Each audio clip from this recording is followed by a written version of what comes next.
Right, welcome back to the RunThrough Trails podcast for episode 7. It's our third athlete interview episode today. We're joined by the amazing Kris Jones. Kris is a hoccer athlete and elite trail team member. He's also a club member of the Swansea Harriers. He's represented GB on the roads, cross-country, track, trail, and orienteering, which we were just chatting, Kris, before you joined the call. Are you the only person ever to have done that? You must be.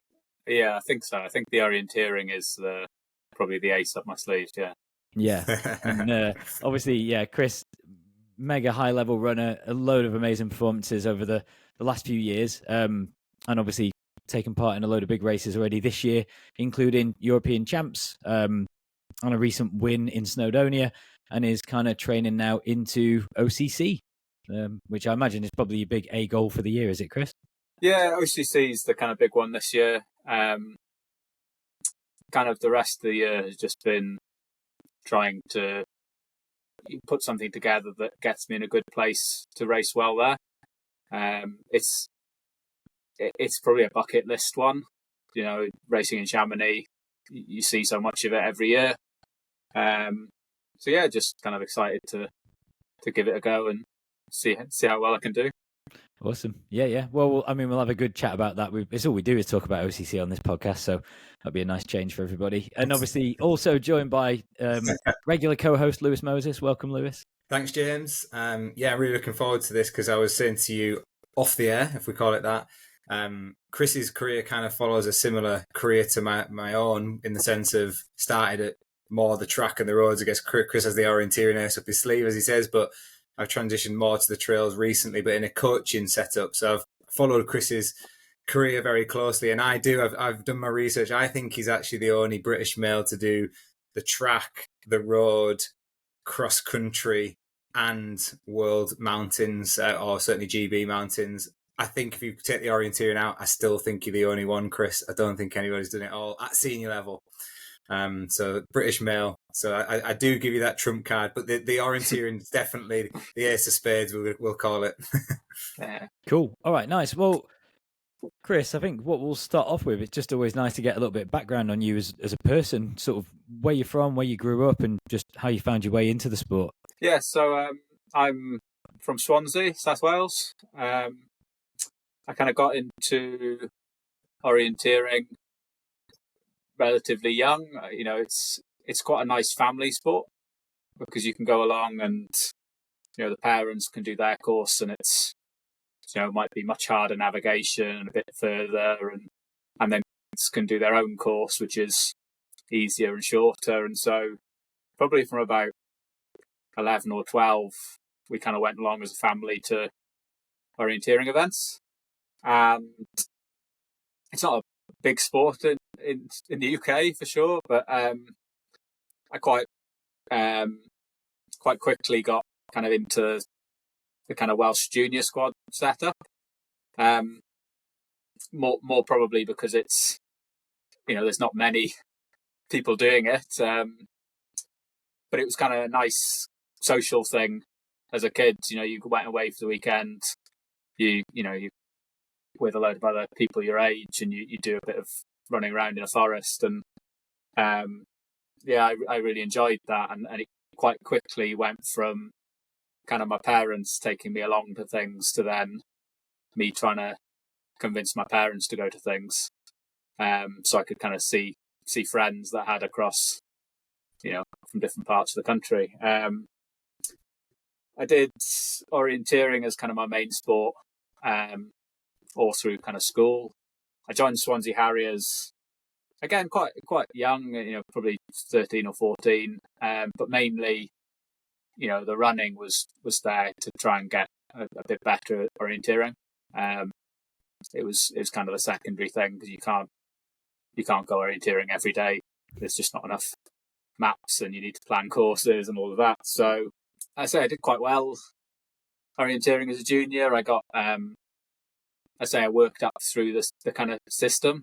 So I went from the Welsh junior squad to the kind of regional sort of junior squads, and then into the kind of British junior squad and running junior world champs and European youth champs. And I had a couple of kind of good results there. 2010, I won a silver medal in the Junior World Champs in the sprint in Denmark. You know, as I kind of came into my 20s, I was really focused on being an orienteer. And, you know, I ran for a Scandinavian orienteering club based in Oslo because it's not a massive sport in the UK, but it is quite a big sport, certainly in Scandinavia and other parts of Europe. So I went along and did some, you know, very big races through that. There's a couple of races in Scandinavia, big relay events that are kind of like a cross between the 12 stage and London Marathon. There's one in Finland where I think it's thousands of teams. And you all it starts in the night, and you all run off into the forest with headlights on, and you do kind of these individual orienteering courses, and hand over to your teammates, and it was kind of a great sport for scratching that kind of adventure itch, because you're always doing a different race. It's never the same. You know, you have a bad race and there's nothing to dwell on, because you can't go back and do another. You know, if you have a bad 5K race, you can enter another 5K next weekend and it's mostly the same. If you have a bad orienteering race, you're never seeing that course again. So yeah, I mean, I kind of carried on just being, focused on orienteering. But as I kind of got into the senior world champ stuff, I kind of realised more and more I wanted to kind of contest at the sharp end. I needed to be faster.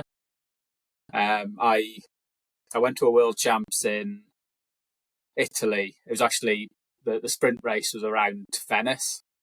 So if you imagine the kind of little alleyways and that's cool, canals and little bridges over things, and very kind of labyrinth type city. And I did okay. I think in the top 20. But it was kind of the world champs that opened my eyes to, there were people on the start line with 5K times a minute quicker than me. Right. And at that time I was running, I think, low 15 minutes for 5K. What sort of distance are you covering? So the sprint orienteering races are about equivalent to a 5K. So it's probably about 4 to 4.5K, but you have a lot more kind of terrain to deal with. You're running around streets and through parkland and up and down steps and sharp corners and all of that. They take somewhere between 12 and sort of 16 minutes. Okay. Depending on the course. And then just to explain, the sprint distance takes place mainly in kind of urban areas. Hence Venice. But then there's the kind of more traditional orienteering races tend to be in forest or, mountainsides and natural environments. And the races tend to be longer. So a middle distance might be 35 minutes and a long distance might be 90 minutes. Okay. But I was best at the sprint, and it's something that you can train for quite well in the UK. You can train to quite a high standard. We've got lots of kind of housing estates tend to be the best sprint training. And sometimes not the nicest housing estates, quite, imagine getting lost in some of those places. It's quite fun.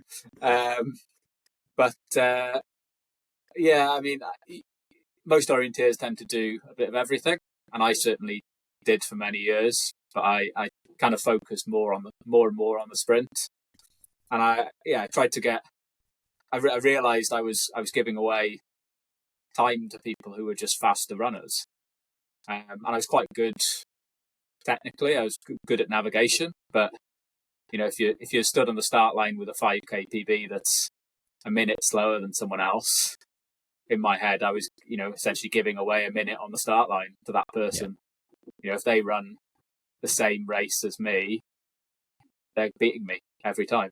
So yeah, I kind of gradually tried to focus more and more on getting faster. It was kind of a natural thing. I was in university at Sheffield went to Sheffield Hallam University, did sports science, and then I went to Loughborough University. I did a master's, and Lewis will know Loughborough. The environment there in the athletics club is fantastic. I was training with people who were, way better than me, and it brings you on. I trained with, the same era as Jake Whiteman and James West, and they were young guys when I was there, and they were way better than me. It's interesting though, Kris, 'cause I remember you coming to Loughborough. In fact, we mentioned this recently, where our paths crossed in the house that I was living in because of a mutual friend who I was living with, who brought you to Loughborough and said, "Oh, Kris is coming, this great orienteer, and he's looking to improve his running." But you must have come on quite quickly, because I then remember those same young lads saying, "There's this orienteer who's going to make the Bucks team." And he's come on loads since he came to Loughborough. And George Gandy came up to me and was like, "Yeah, we've got this guy who's an orienteer who nobody really knows, and he's flying." So you did make quite a big impact quite quickly, despite Loughborough being full of talent and ability. Was it there when you really did come on as an athlete, would you say? Yeah, I think so. I think it was a gradual thing, but I think Loughborough was kind of a shot to say, there's another level above this. I'd mostly trained, not to downplay, some of the orienteers are fantastic athletes, but there's just fewer people around, especially in the UK. And then you turn up to Loughborough, kind of a Tuesday night track session, and the standard was just, it wasn't necessarily, the best people were fantastic, but the depth was just crazy. And and you get to interact a lot more with, that kind of people in that world. So, George Gandy, he's just had all this knowledge, and you're there and you're trying to soak as much of it in as you can. So yeah, I think that's where I kind of came on. I think I got to Loughborough, and Loughborough was the first time I ran under 9 minutes for 3K, for sure. I ran, Bucks first team on the cross country, and I think I ran the 10K on the track as well. I think I did all right in the cross country. I think I might have done terrible on the track, but it was just, I never really, I did the odd race on the track before I went to Loughborough, and I did a bit of cross country, but it was the first time I kind of dove into it a bit more. And as I say, I think exposing myself to that kind of different world was really positive. Plus, being a master's student and, knowing that I was there for a year, it all mattered. You're just a bit more serious. You're going out less. You're not kind of leaving all your coursework until the last minute and pulling all-nighters. It's like you're just looking after yourself better because you're kind of a bit more switched on. Well, before I hand to James for his next question, I'm intrigued. You said it's full of knowledge, and you mentioned George Gandy there. But everyone knows if you got George Gandy in a room, it was hard to get out. So what I want to know, Kris, is what was your shortest conversation with George Gandy? Because he could talk, but he was full of knowledge. Yeah. I mean, I just remember one, because I think there was this thing, like first team athletes got like a bit more support. Yeah. And I think because I was around that kind of cross country team, I got to sit down with George for kind of an hour just in the students' union, and just the stories of the kind of people he's coached, and I'm terrible with names, so I forget them as soon as I heard them. But he was fantastic kind of source of knowledge, and just he could talk, but then so can I. So especially if you get him onto running, and I think we kind of share that in a way. Yeah, for sure. I mean, it almost sounds like a perfect little concoction to lead someone down a path that finishes with trail running, or at least like at this point in your life leads you to trail running? Because you've got the orienteering background, cross country, a bit of track stuff at Loughborough, obviously then did some racing on the roads. And it's kind of that combination of the fitness plus the experience and the kind of navigational skills and all that side of things, and a bit of kind of learning how to run up steps and on varied terrain and kind of weird courses. That does kind of naturally, in my mind, lead itself into then trying trail running. So was it like a calculated decision of, I think I might be quite good at this sport because of these skills I've got, or was it more, that looks fun, I want to give it a go? Yeah, being an orienteer, you always do a bit of everything. Like I've always done a bit of track, a bit of road, a bit of trail. Like even when I wasn't kind of focused on them a bit more. You know, like in Sheffield, I kind of, there's quite a good local hill running scene, and so I was a member of Dark Peak when I was in Sheffield, and I ran a couple of British fell champs and things like that. But the kind of push for the trail running was more recently, because I kind of always had it in the back of my mind, but I spent a long time trying to make the Commonwealth Games standards. So I was in 2018. I never really thought I'd had a shot, but I ran kind of my first serious kind of 10k track races that year, and it was 2017, which would be the year you qualified.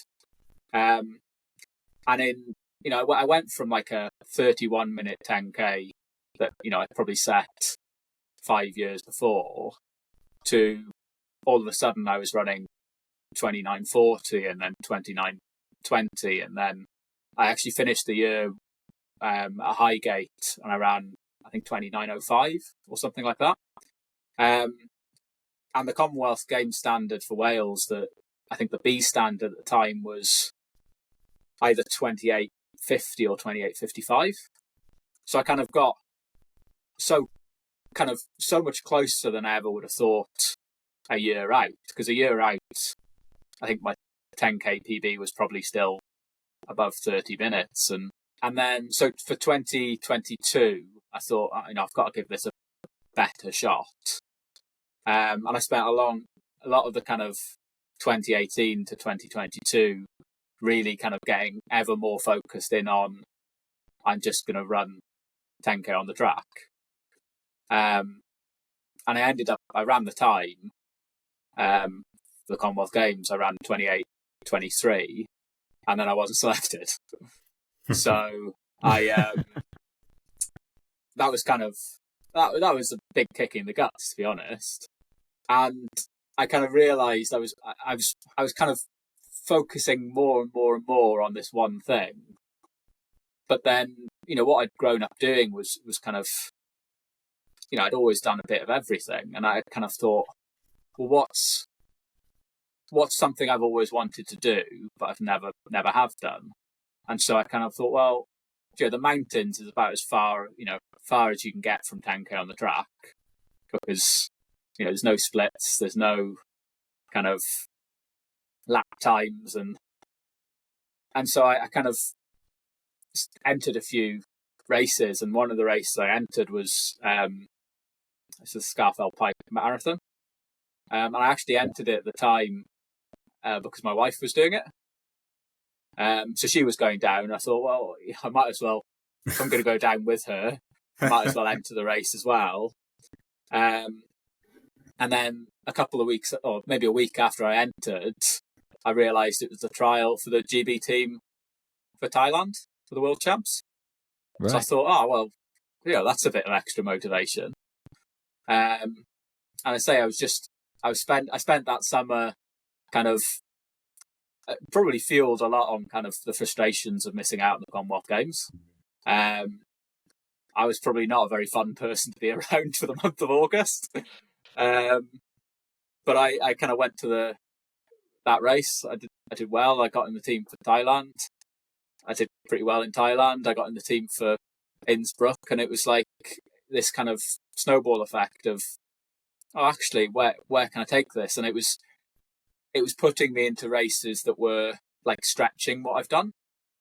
So I think the Scafell Pike trail marathon was the longest run I've ever done at the time. So was Innsbruck. So OCC will be the longest run I've ever done. So it's just set me down this path of kind of, do you know what? Just kind of stretch the boundaries this way for a little while, see where it takes you. Because, you know, I'll never commit to just doing one thing forever. I'm sure come the winter, I'll be back on the cross country, or sure I'll have another crack at some road running. But it's been quite fun to try something that's, you know, really different from what I did for, you know, I really focused on for probably 3 or 4 years. So I love that, Kris, because I'll be honest, and I'm not afraid to say, I think quite a few of us became disillusioned with the sport, and whether that was policies, selections, decisions that were being made by people who are in higher positions, whether it was the drugs or other things that people were taking, and it certainly attracted me towards something different, which was the trail and mountain, and it sounded like it did at a similar time to you. We were looking at that result of yours recently. It's interesting to know that you entered it on a whim, and when you said, "Oh yeah, I decided to go down with your partner," there, it's like taking yourself down together down Scafell, which is one to pick, that's for sure. But you've also mentioned around still tinkering with other distances, other disciplines, which I think is also great. UK cross-country scene offers some of that. But I was interested, and I know James in particular was, around the choice of the marathon as well. Was that because it was like a new challenge to throw in there just to go to the marathon? Or did you feel like going to the marathon would help with the trails and the ultra? Yeah, I mean, I think, I say, when I entered, it was a bit of a whim. But the Scafell, I kind of had 5 or 6 weeks that, you know, I could get out, do some hills. I was more prepared on the day, and I knew what I was kind of running for, and I kind of had good race for that. The marathon was kind of a continuation of that frustrations from I've spent so much time doing one thing. I've always wanted to run a marathon. I've always wanted to run some, you know, longer hill races, and it's, you know, I've done long races, you know, I've done some in the kind of past, but very intermittently, and I always thought, you know, I've run what I think is a good half marathon, and I thought, wow, it'd be really cool to try and run a good marathon, and unfortunately, I still have that, I think, to tick off, because I wasn't, you know, it was an okay first marathon, but I think I kind of left a bit on the table. And I think it's just trying to take those, all those different paths and just follow the thread that's interesting me. Because, you know, there's so much to do, and I've had this a bit with the orienteering, is if you keep going back to do the same thing and you keep getting the same results, it's kind of like it's a lot of effort to put in to do that. And I've been to probably 6 World Orienteering Championships, and I've been in the placings from 4 to 10 individually quite a lot, but I've never won a medal. And I think I was looking at, you know, World Champs was in Edinburgh this year, so at the start of this month, and I was looking at it at the start of the year thinking, I mean, that would be really cool. But then as it went on and on, I was like having to face up the kind of, well, if you go and you come 10th and you put in loads of effort, does that really scratch the itch that you have? Or do you want to just kind of continue on the, you know, continue on stuff that's novel? Because it's a bit of a, you know, the longer you stay in something, the more you're comparing to previous versions of yourself. Yeah, and it's tough. And it's, I think I almost needed a change from that kind of 2022, 2021 year where I was really focused on 10K and really focused on the sprint at the World Champs, to go, I need just a little, change to get over that. And I still think it's kind of like it's lingered there in the background of, am I really ready to go back to fully focusing on the short stuff? Probably not.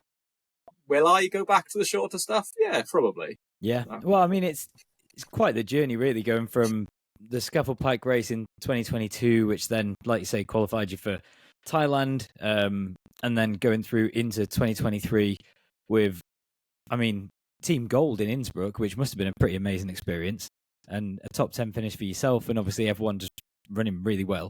And then that year, obviously involving like a big win at the shorter course race at Ultra Trail Snowdonia, which a race that I took part in this year. And you run quite a bit faster than me last year. And then obviously a win at Mozart Marathon and into Sierre Zinal, and kind of just fully diving into that kind of trail circuit. So when you went and did, Scaffold, obviously that was the first one that was a longer distance and a longer race in the mountains. But when you went up to that next level and raced in Thailand and raced in Innsbruck, and raced at Sierre Zinal, probably more than any of them, what was the biggest surprise to you going and kind of racing on like a world-class mountain running trail racing stage versus what you'd experienced on the track and orienteering and stuff in the past? Those kind of, I really like those World Champs type events, because especially the trail, and you'll have had this in Annecy, like when you look at the start list, if I think back to Worlds in Innsbruck, I was racing people who were kind of bona fide kind of mountain athletes, your John Alban, who climbs ridiculous mountains in the winter and does ski mountaineering. And I was also racing people who were kind of more from my background of athletics and shorter stuff. I've raced people who were more on the kind of traditional mountain running circuit, people who come from like triathlon and cycling. And it was just this, it seems like that kind of trail event was just this melting pot of kind of different worlds. And it's quite fun to kind of sit and chat with people from those kind of different backgrounds, because it's, the approaches can be quite different. And then it was quite nice environment for me, because I could go into with kind of no expectations. Thailand was the first time I kind of raced at that level. Innsbruck, well, it was the longest race I've ever done. So I was just kind of going into the kind of with this naivety of, let's just, do the best job I can, try and kind of, take what I know and try and apply it to this new problem. And yeah, just kind of have fun doing it. And I think I've done pretty well at that, but certainly, there was some kind of hard lessons learned along the way. I think you kind of mentioned the Ultra Trail Snowdonia last year into World Champs. Then Mozart Marathon was about 10 days later, and then Sierre Zinal probably 3 or 4 weeks later. And I burnt myself out a bit doing long races, because I was looking at kind of people from that world, and some of them do race long races every month. And I kind of realized over the course of, probably racing myself too much last year, that's not really what I can do. I've got a full-time job, and I don't have the background in those long races, so I can't back up a long race after a long race after a long race. I need to, give it more of a focus, which is what I've tried to do with OCC this year. It's the main reason I went for the shorter distance stuff in Annecy, was because Annecy would have been the longest race I've ever done. And I thought maybe after last year, putting another 2 longest races I've ever done into a year is maybe not the best idea. So But yeah, it's just, I say, it's this melting pot of ideas in the kind of trail, and I quite enjoy that. Definitely. I mean, it's one of the things that makes it exciting to me as well. It's interesting. We were on a proper road marathon kick, and the plan was just bring that time down and race Valencia and race London and kind of rinse and repeat and go straight into another block. And it wears on you a little bit, just repeating the same thing, especially that type of running, and then switching it up and moving to the trails. It's more in line with what you were talking about with the orienteering races, where these courses obviously remain, and you can go and run the Ciesenau course and the OCC course year after year. But each race is very different from the other. Like, I'm sure Scafo was very different from UTS, was massively different from Thailand. So, like, there's just unique challenges that you're faced with at each of these different events. So I'm kind of interested when you started to do these races, especially the Worlds, which have like a lot of elevation for the distance. They seem to have a lot of elevation change on those courses. Where did you find your strength was? Were you particularly strong on the uphill? Was it the flat sections where you felt like you could push on? Were you a good descender from the orienteering? Or was there a particular weakness that you identified you wanted to work on? So I think one of my strengths as an athlete is generally pitching the kind of right effort. I kind of remember in Thailand, it was basically, the course was 2 big climbs, so 2 kind of VK type climbs with, a couple of long descents, off them. And I remember, it was, obviously super hot in Thailand, but I remember on the first climb just kind of saying to myself quite early on, there's no way this is 3-hour race pace. You're not. And at the time, I'd probably run, 3-hour races. So it's just having that kind of, like in the back of your mind going, is this the right pace? And generally I get that more right than wrong. Now there's kind of disadvantages to that. Maybe I kind of pitch things a little bit more conservatively, but at the end of that race, I remember coming back, 2 kilometers from the finish, just after this long kind of rocky descent. I had to cross over this little stream, and both of my adductors just started to cramp up like crazy. So I'm there,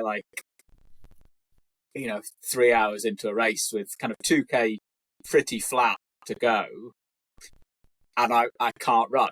I was waddling along with kind of straight legs because my adductors were completely in cramp, and I just had to walk for 100 meters, and then I started to jog a little bit, and then brutal. In a couple of minutes it thankfully eased off.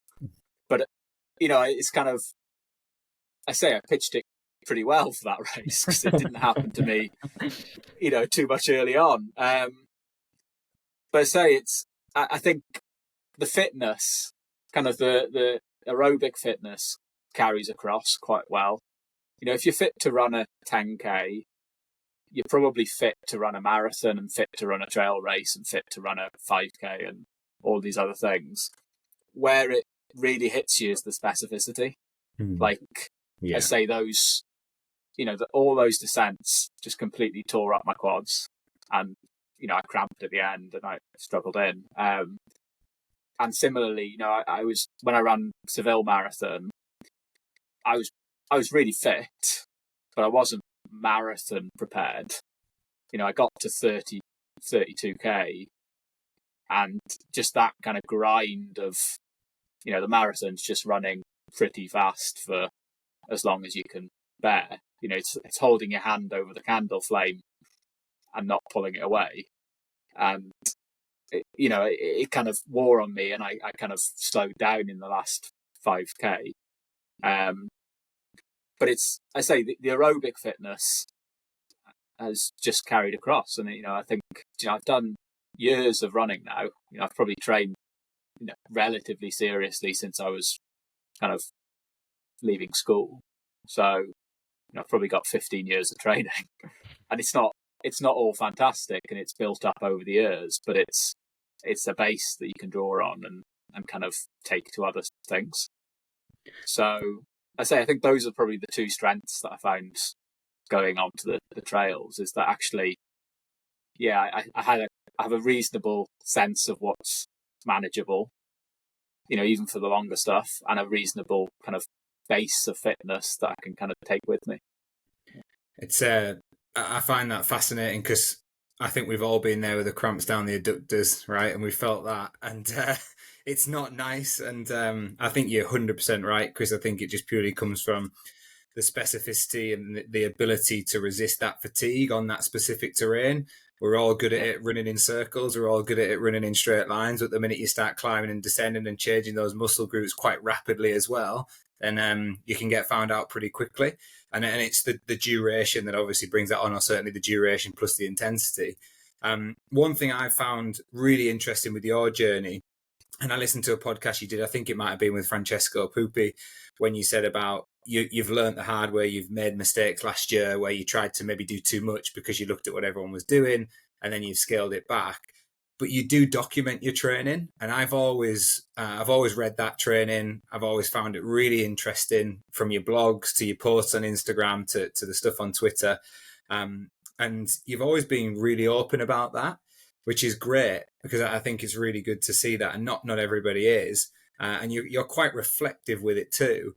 I guess from my coaching hat on, what have been your biggest learnings training wise? So you mentioned your strengths with the racing. What have you learned training wise? And is there anything that you felt like you really need to put in this year specifically to help you prepare for OCC? I say that the kind of training thing's funny, because you'll kind of gather it from this, but I could talk training kind of all, until the cows come home. I kind of like the problem solving aspect of it. I like, the fact that there's some principles, but actually it's really kind of flexible within that. You've got people like, John and Killian, who don't run for 5 months of the year. And if you said that to a British kind of cross country athlete, there's no way you'd think that would be a recipe for good performance. Yet Tom Evans, the case in point, right? They're some of the best athletes out there, and I've always kind of enjoyed that. And I don't necessarily find kind of the whole social media world that comfortable. I don't kind of I don't like the kind of it's all about me type aspect of things. But I like talking about training, and by posting my own training, you open up these conversations with people, like we've had in the past, where they see something you've posted and they message you about it, and then you have a really interesting conversation off the back of that. So it's, as I say, it's kind of, it's worked out really well in terms of taking the leap to kind of post a bit more about my own training, and I can probably, do that a bit better even. But it's all my training's online anyway.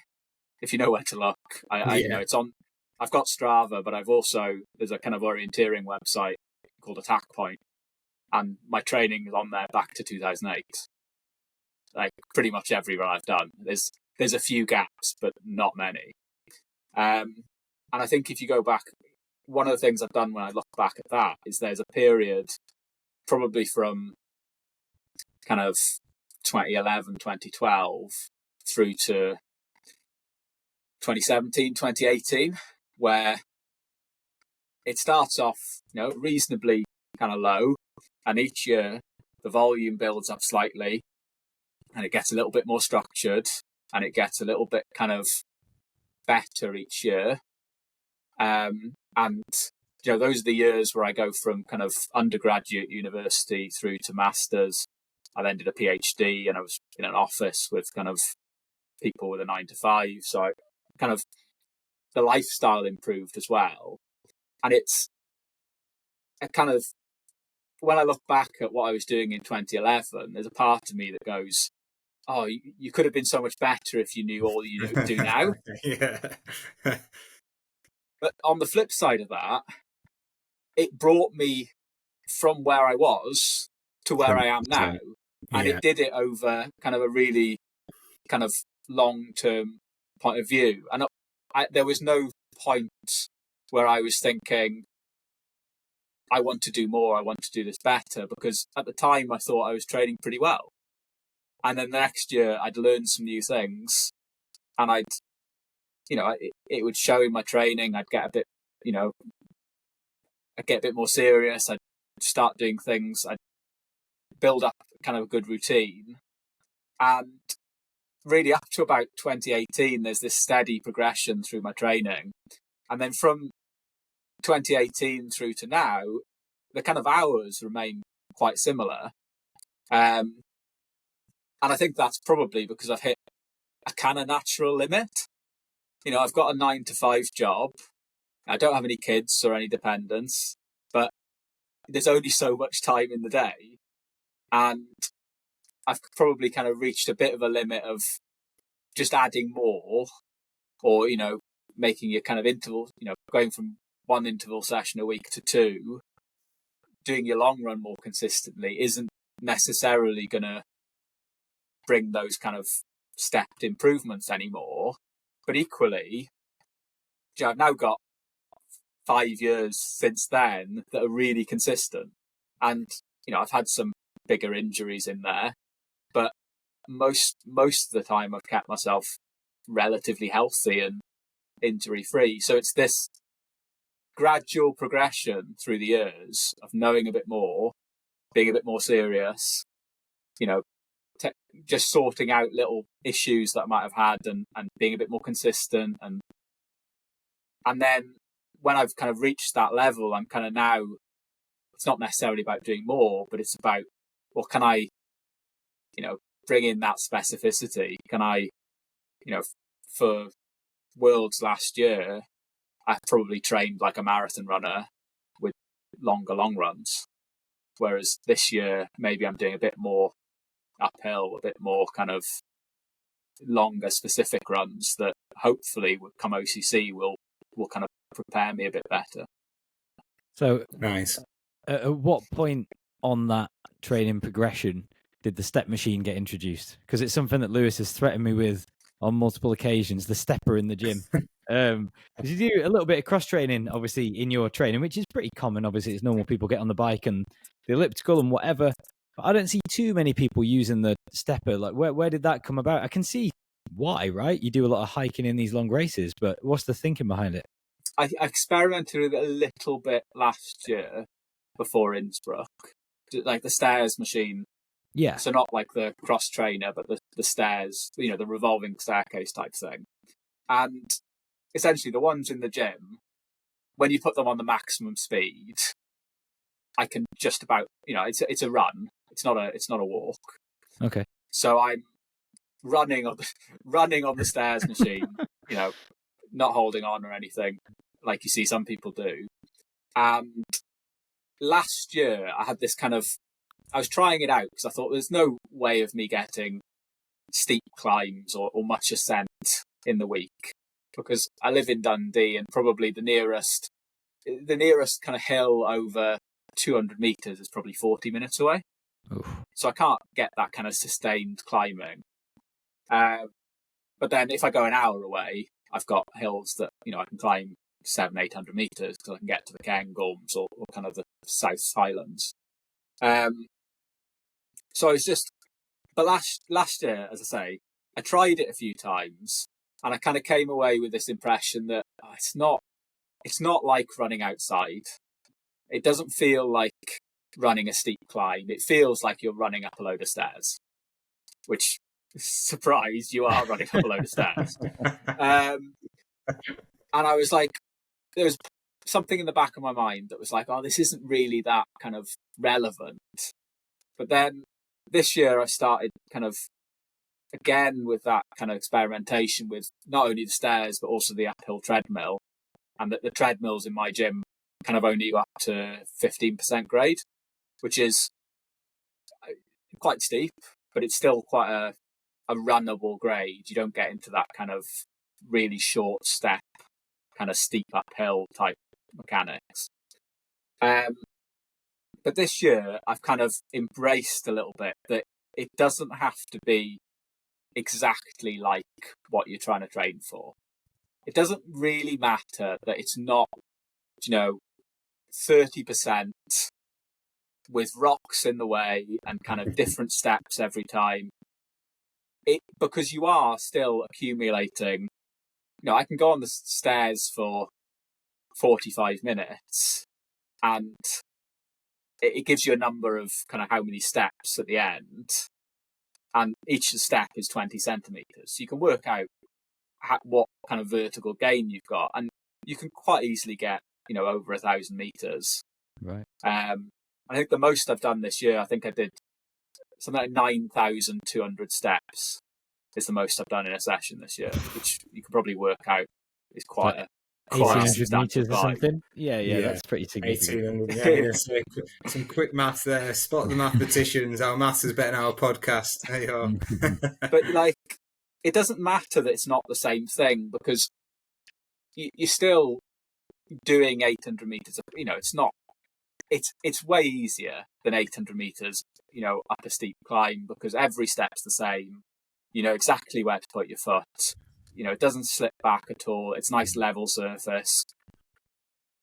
But it still is climbing that amount. And the same with the uphill treadmill, because, when you're on the treadmill on the flat, you don't get air resistance, which is why people say you put it on 1%. When you're running uphill, air resistance is not much of a factor anyway. So it's much more similar to the physics is the same. So you'll see people who say, well, running on the stairs isn't the same as running outdoors because the stairs fall away from you. But if you know physics, it doesn't matter if you're moving and the world's staying still, or the world is moving and you're staying still. It's exactly the same thing. So it's not the same as outside, but you're still climbing a load. And I just thought, even though it's not the thing, it's probably about as close as I can get without moving, a fair way away, and that would make my commute a bit more difficult. So I just thought, well, let's give it a real go. And I don't do it. I mix it up a bit. I try to do some stairs, some uphill treadmill. Mix up the kind of grades. But I'm just doing similar sessions to what you do. If you went to the track and did repeats, or you did a road session. The stairs, the pace works out as kind of quite nice for a long race effort. Okay. So you kind of running on the stairs and you're just tapping away that kind of comfortable rhythm. You're not sprinting up the hill. So you end up, I end up doing sessions like tempos or, blocks of 10 minutes or, whatever. And then on the uphill treadmill, I might do some shorter, faster work or something. But it's just playing around with that kind of, what can I do where I am? And it's not going to be perfect, but it does at least prepare your body in some way for climbing up a massive hill. Now, what I haven't quite worked out how you then go and prepare for all the downhills, but one step at a time. One step at a time, yeah. No, I like it. I mean, I've mentioned it to James. Gemma, who I coach, who obviously as well, Kris, my wife, she's on the stepper at the minute as well. I think particularly for her pace, the stepper at a fast walking pace reflects that climbing speed for her in particular. She had a bit of an incident in the gym the other day, which will make you both laugh, where she didn't realise her hand was on the sensor and it just kept going faster and faster and faster to the point where she had to jump off and the person next to her like, are you all right? So yeah, it doesn't come without its risks. I think for me, it's also looking at the different stimulus you can get and getting more bang for your buck. So one, it's that extended climbing. If you look at the hip flexion and that type of thing on the stepper, it's that exaggerated movement that we see when you're on steep climbs. So you've got that element. There's also I don't know how hot it is in your gym, but there's also got to be a little bit of heat acclimation there. I imagine you are dripping when you're on that thing. I'd say I get another slightly funny story, but one time this year I was on the treadmill, as you say, absolutely dripping. Like I could have just got out of the shower in my running kit and you wouldn't have known the difference. And the person next to me was reading a book, like a paperback book, while walking up the stairs.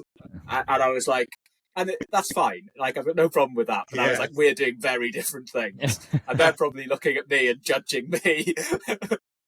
Two extremes right there. But it shows the beauty of our sport, right, isn't it? Yeah. But yeah, I think there's so many benefits from it, and but also, like you say, you've got to look at what you've got around you, and you've got to take advantage of that. And if that's an uphill treadmill or the stairs, then obviously you do that. But it's difficult, and we live in an environment where that is tricky. I guess, you know, before we go on to maybe a little bit more about the OCC and the maybe the target, I don't know if you want to share that. The descent is an interesting one. I think that's really difficult to get in our country, particularly those long descents. We've not sussed out a way other than doing those long descents where you can find them, like in the Peaks or Snowdonia, and maybe using races as well to help with that. I don't know if that's a similar mindset to you, or how you try and get that descending practice in, and certainly the conditioning on the quads, because it is a completely different stimulus. Yeah, essentially just that. You know, trying to get some longer runs.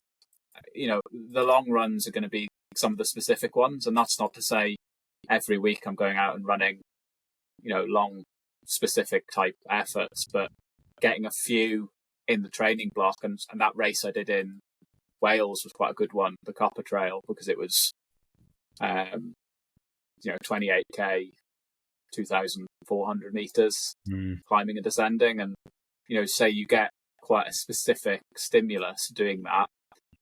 It's just trying to balance that with the recovery, because, you know, if you go and trash your legs and do a really specific session, you need to balance that and recover. And I think it's something I've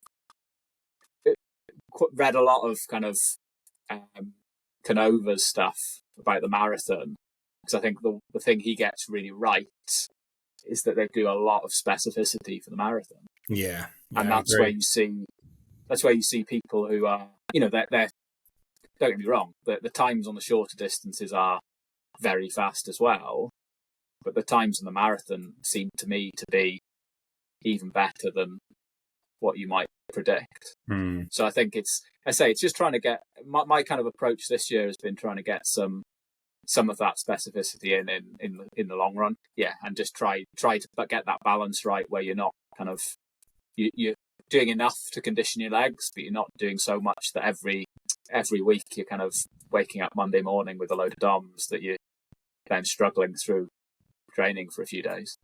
Yeah, it's a difficult thing to balance, isn't it, with the descending and the quad loading. Did you find that after Transgran Canaria? Because obviously that's like a pretty big net downhill early season. Was that any of the thinking, or was that the Euro trial thing? Or honestly, I mean, I didn't find that so much with Transgran Canaria, and I found it was the thinking. The thinking was to try and get a longer race in the kind of winter, and then almost put it away a bit while I did the shorter stuff. But I found Transgran Canaria really difficult coming from Scotland into not necessarily just the heat, but the heat and that kind of dry, dusty, quite sometimes technical trails. And just I found I felt very uncomfortable for a lot of that, and I didn't really hammer the descents quite as hard as I probably could have if I wasn't scared of falling over and overheating and all of that stuff. So, but I mean, it was a kind of learning experience to go, maybe it seems a bit obvious, but not every race is the same, and maybe, you know, a kind of Transgran Canaria, you can't go from Scotland where, you know, it's wet and muddy and 3 degrees, expect to perform on something that's dry and dusty and rocky and 30 degrees. So I think your words to me, Kris, when you asked me at the end was, "This is deeply unpleasant." Yes, yeah. There was an extra water station that you kind of, it's like a 45k race, and kind of with maybe, I don't know, 5k to go from the end, you come down into this like riverbed in this canyon. Yeah. And it's just, because you've descended quite a lot, it's the hottest part of the race. And I think they were talking about 33 degrees kind of in the canyon. And it's all kind of big rocks. You're running along this riverbed. It's horrible. And you're 3 hours 20 into the race, and you're just really not loving life. And then I came through, and there was this, I was expecting to go all the way to the finish, and then there was this extra water station that just kind of came out of nowhere. And yeah, I filled up a bottle, took a drink, doused myself as much as I can. And I think that kind of saved me, because I was really, really struggling from there. But yeah, it was brutal. I also had a sprint finish. I had a sprint finish. And so I thought 5K from the finish, just get in here. It's going to be messy, but just get in. And then, with about, a mile to go, I just see this person out ahead, and I passed Lewis and Gemma, and I just thought, it was just, I was like, this, I don't want to have to run fast here, but I knew I had to give it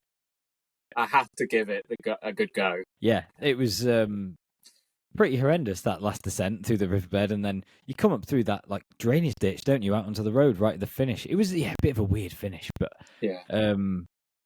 I mean, we enjoyed our trip. We didn't have to run the race, so we were just watching the carnage. I remember watching the guys come through the last aid station on the long distance. Is it the classic or the 120K? I don't know what they call it. But people looked absolutely annihilated, didn't they, Lewis? Like dead on their feet. Very good runners, really struggling. So yeah, no, it's tough course for sure, but cool race, really cool event. We might even go and do a bit of training out there next year. Fantastic event. Yeah, fantastic event. Like, it's just really hard to go from the UK and expect to perform really well. Totally. There's probably a load of things you can do, but I didn't quite get that right last year. No. Well, I mean, with that in mind then, and obviously we've talked about OCC a few times. What are we now? 5 weeks, roughly. 5 weeks out from the race. It might be 5 weeks tomorrow. Just about. Yeah. So what are the kind of learnings from experiences like that at Transgran Canaria and the specific prep? You already mentioned that you're going to head out to Chamonix. Was it next week to do some recce's on the course and do some long runs on sections of the trails, I imagine, or what's the plan? Yeah, I am heading out to Chamonix next week. Get out on the course, get some kind of specific training. I'll probably try and do one, good long run out there, where I'm, running pretty close to that OCC type effort. Hopefully, I'm pretty fit right now. So it is a bit of a balance to, how much do you want to do to not arrive, having given all your effort in training. So I think the difference this year, the principles have stayed much the same. I've just tried to tweak a few elements, along with kind of Doug, who's kind of giving me advice from the Elite Trail team. Just in terms of training, tweaking, kind of getting a few more of those more race specific efforts in. And maybe kind of, doing a bit more uphill sort of kind of efforts, a bit more kind of, maybe a bit more undulation. So, there's some really hard sections, but there's, some hard days, but hopefully trying to balance that with recovery. And then just working kind of, the Elite Trail team for me has been fantastic, because you get kind of access to some really good kind of people who are good at what they do. So we've got kind of nutritionists, sleep specialists, psychologists, and just having conversations with those people to go, well, how do you kind of approach this to what can we improve? So I'm trying to eat a lot more in the kind of long runs, but also, trying to do a bit of nutrition in and around sessions and in and around kind of runs in the week, so that I'm, it's not just that I'm going a long run and trying to stuff 100 grams of carbs an hour into my face, that maybe in the week I'm doing a interval session and I have a gel and a bottle of, a soft flask of water. And if I do a longer run in the week, 80 or 90 minutes, I'm taking a flask with some, carbs and electrolytes in it, and just thinking a bit more about, how can we plan that kind of lifestyle in this kind of period now where, I'm getting enough sleep, I'm getting enough food in, I'm recovering enough, and we're doing the add-ons, maybe do a bit of heat acclimation, and things like that. And it's not kind of, I say, it all sounds a bit like, jumping on the kind of marginal gains, every percentage thing. But I don't really see it as that. I see it as just, I kind of spent a load of time over the years, and I saw a lot of improvements just from gradually improving kind of not only my training but my lifestyle. As as I said, at university I was kind of less strict with things. I think I got a reputation once when I turned up to training session in the morning, and all I'd eaten that day was like half a bag of those like 50p donuts from Tesco's. The stuff you do when you're a first year student. But like over the years, I've got slightly better with lifestyle, and it's just kind of talking to people who really know their stuff, and then going, look, can you look at what I'm doing and just tell me, are there any wins here? Can I kind of get into slightly better routines that hopefully mean that, I recover better from training, and then I'm better prepared for the race or things like that. So it's a kind of gradual evolution of things. And one thing I firmly believe is there's no secrets in sport, in kind of running. If there are, they're not good secrets. But it's about just kind of doing the basics really well. Over time, those things change depending on what your situation is. The basics for me, having to kind of balance work and a commute some days, changed. If I was a full-time athlete, some things would be easier and some things would be harder. But it's just finding that kind of balance throughout. And so it's been really fun this year to have kind of people to talk those things through with, and talk with other kind of athletes doing the same thing, and just what do you do, and what kind of it's been really kind of fun. And I think it's something that Doug is probably the main driving force behind setting it up, and it's I just kind of hope he gets kind of it really going full cylinders. I hope he gets kind of some support for people to kind of see sponsors and come in and kind of make it a bigger thing, because it's really fantastic what he's kind of trying to put together. Yeah, I agree, Kris, and I think one thing that's underrated, I know we talk about the marginal gains thing, but I think when you're as fit as you guys are and you've done the amount of training you've done, and as you said, you've had that consistency, you can only continue to move that physiology so much. Like, it's going to come to a point where the training and the consistency is going to be there, and you're only going to get so fit. And then I think you have to consider all these things, and that's where you make the biggest improvements. I was listening to a podcast today with Rod Farthad about Western States, and he was saying, like, I knew I couldn't really get any fitter, but my nutrition just wasn't on point. And actually that was the game changer for him, was just taking care of that. And I think what Doug and the team at the Elite Trail team are offering, and Doug's here in Loughborough with me, not with me, so he's in Loughborough and I'm based in Loughborough, and I have good conversations with him. I think it's fantastic that he's willing to give that support, and the team have come together to give that support to people, because that's what people need. They're not looking for handouts, they're looking for that support from people who you can trust, and it's great that there's a team there. I'm excited to see what you can do. I'm actually excited to see what the others can do as well. I know there's a lot of the team in there, some already been performing all year. I know Robert went at Western States, he goes again at UTMB, so yeah, best of luck. And big shout out to Doug, who's been on Our New Levels Coaching podcast before. I think he's doing great things. So big kudos to Doug and the team over there. But yeah, I'm interested to see how you go, Kris. You're on my to watch list. Obviously, James as well. But I think we've got big British interest in the OCC this year, and it's brilliant. Yeah, I think it's.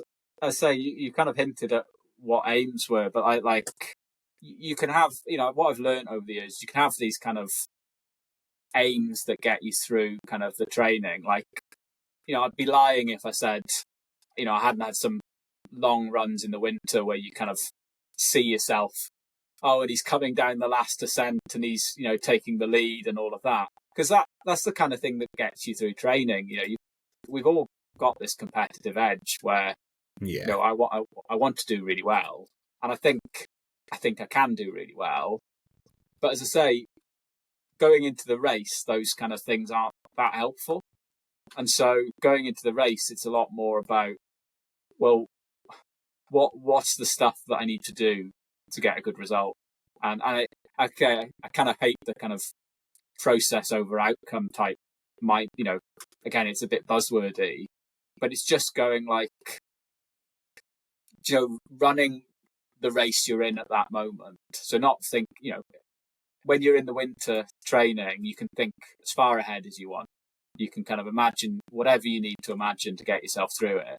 But when I'm on that first climb at OCC, if I start thinking about the result, I don't eat, I don't pace myself. I maybe hold on to a group for too long and I put myself into a bit of a hole. So it's trying to have that mindset of like, yeah, there might be some kind of goals to it, but if you're going to achieve them, you've got to think about how you do that rather than, what the outcome is. Yeah. No, I like that. I mean, that makes perfect sense. It's a hard mindset to have, though. Yeah. Like you say, you wouldn't be in this world competing at this level if you didn't have goals and weren't competitive. And you don't need to say it. We kind of know what those goals most likely are.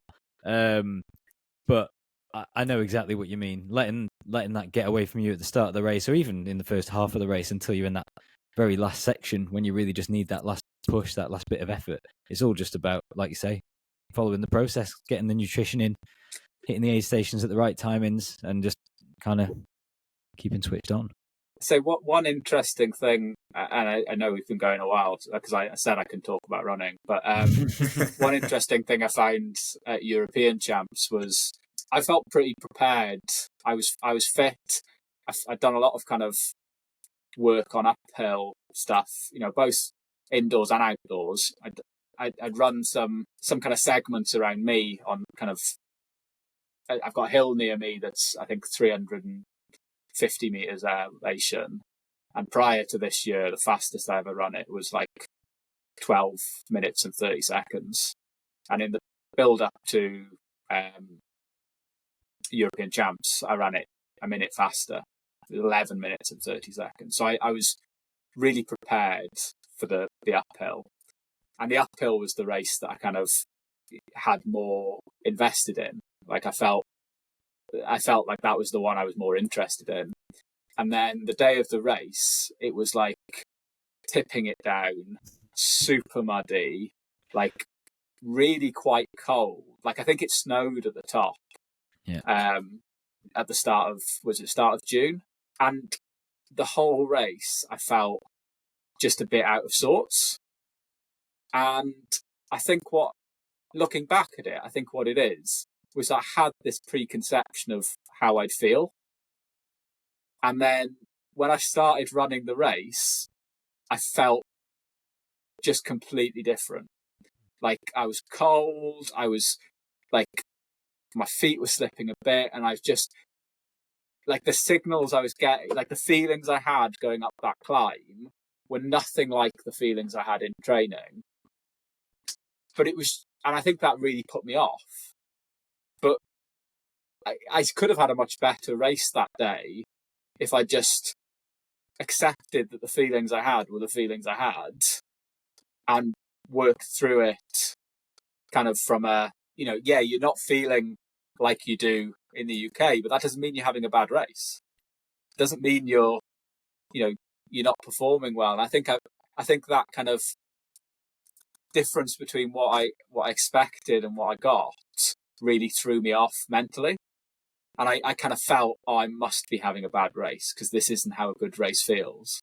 But, we've probably all had those good races where, I said I can talk for hours, but my 10K PB, I honest to God, 3K in, I wanted to step off the track because I felt like it was too hard for 3K in to a 10K. And I was really dialed into how that pace should feel. And I'd done some long blocks in training, and I'd run 3K at a 10K pace, and I knew how it should feel. And the only thing that kept me going at that point was how embarrassed I would feel to step off the track at 3K. And so I told myself, look, you're still on pace. Just get to 5K, and then if you get to 5K and start to fall off, you can just drop out. And at least you got to 5K on pace. And I got to 5K and I was still on pace. And then I got to 6K and I was still on pace. And I said, right, okay, just get to 7K. And I broke it down, like not in kind of any kind of pre-planned thing, but I just naturally broke it down into just do the next bit. And I was, you get in that feeling in track races where you're like, one more lap. I was doing one more lap from about 10 laps out.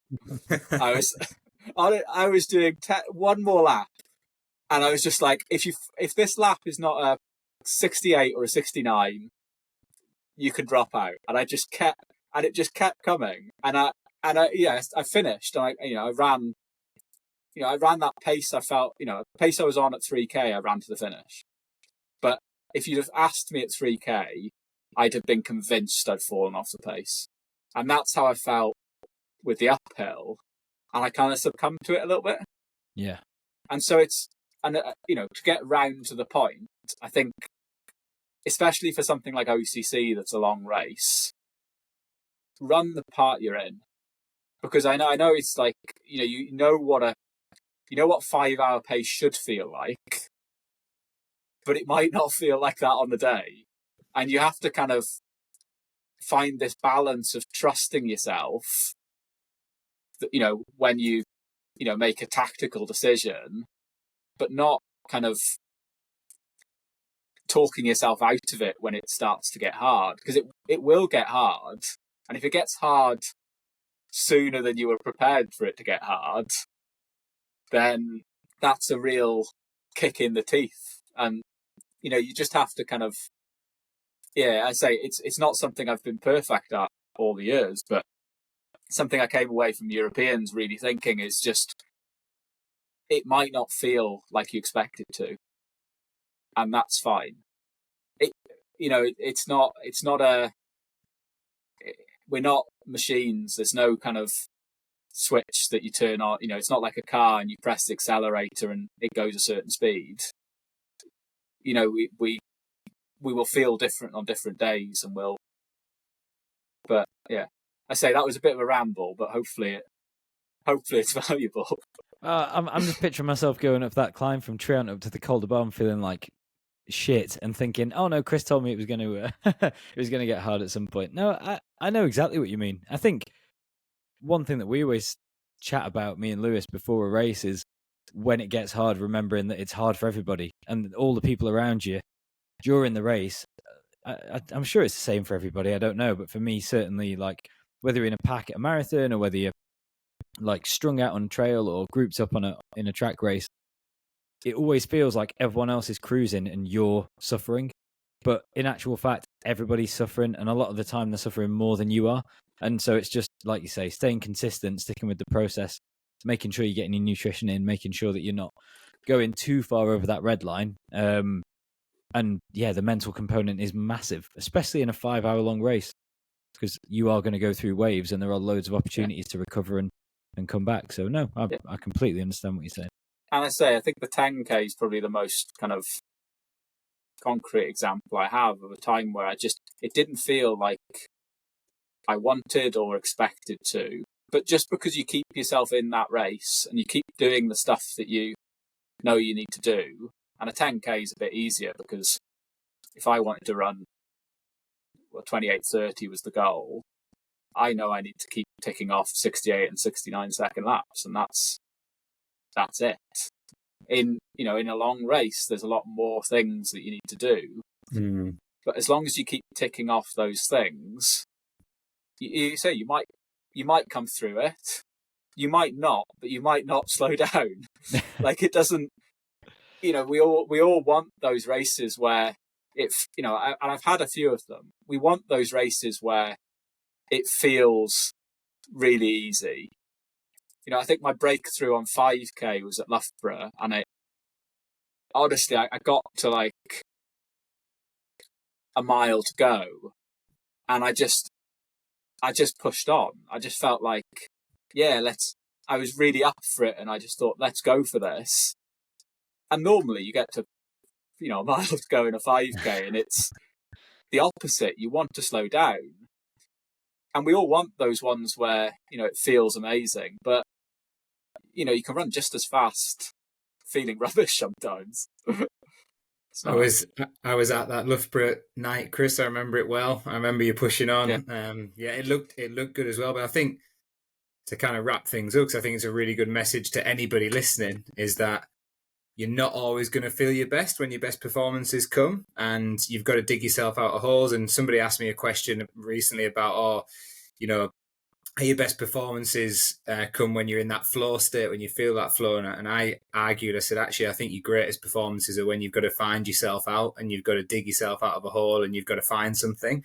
And sometimes it doesn't feel great, but it's sussing out how you get through those and those mental coping strategies and checking back in with yourself. I think it's all part of a learning journey, but I think a lot of people will take a lot from that, because they'll be thinking that you as elite athletes, it just all goes well for you on the day. So to hear that as a realistic example of, actually, I felt crap 3K in to like literally less than 9 minutes in to a 28-minute race, I was feeling horrific, and I've got to keep that going. I think a lot of people will be able to resonate with that. So I think it's a really nice takeaway. We all know that feeling on a 10K where you come round, or a track 10K. If you've ever run one, you avoid looking at the number of laps for as long as you can. Because as soon as you look at the number of laps, you've got more left than you're comfortable with. And as I say, I think there's a huge part of kind of physical training and kind of, but I think that mental side is where you can get some real kind of satisfaction as well. Because when you come through those tough races and you do have to work through things, it's almost a better feeling than the times it comes easy. Like 100%. Yeah, it's the satisfaction of battling through adversity. That's a lot of what it's all about, isn't it? Whether it's training, racing, whatever. We don't do it because it's easy. We do it because it's a challenge, and it feels good to conquer it. So yeah, all right, amazing. Well, thanks so much for your time, Kris. I mean, we'll be seeing you in person in about 4.5 weeks' time, out in Chamonix. So hope the trip goes well next week. Hope you figure some bits out, and you can maybe pass on some secret little tips to us. We'll leave you to discover that top section over to the Calder Barn. Be interested to see what you think. And yeah, just hope that you have a successful next kind of month of training, like you say, not pushing anything too hard, and show up in France fresh and ready to go. Oh, thanks. It's been good fun. Hopefully you can edit out some of the longer rambles, but yeah, it's been good fun. Oh, there'll be no edits. That's it's fine. No, thanks, we've been like 90 minutes or something. It's about right. Yeah, no, it's good. It's really good. Loads of great content. So yeah, appreciate that, Kris. I appreciate your honesty as well. Like you say, I really liked your quote of, if there's any secrets, then they're probably not worth knowing. I love that. Yeah, no, it's look forward to seeing you out there, and hopefully, the training goes well for you as well, James. It'll be a fun race, I hope. I'm really, really looking forward to it. Cheers, guys. All right, cheers, Lewis. Thanks a lot. Absolute pleasure. We'll see you guys on the next episode.